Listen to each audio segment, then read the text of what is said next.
भगवान गोतरणे म्हणून एक विद्यार्थी होता. भगवान सुरगाणा या भागातला आदिवासी पाड्यावरचा तो मुलगा होता. बरं, त्याचं ऍडमिशन झाल्यानंतर बाकी मुलं दुपारी जेवण करायचे आणि हा लिंबाचा पाला खायचा.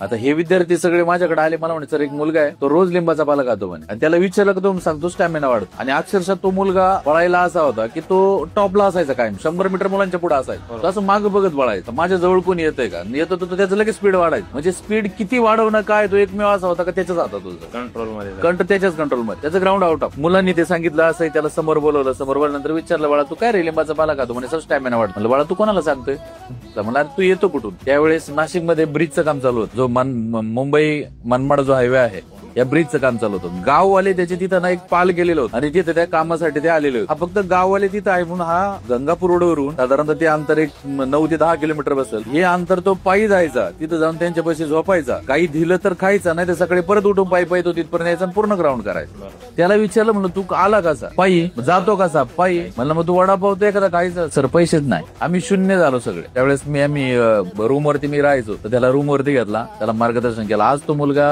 SRPF 8 मध्ये कार्यरत आहे.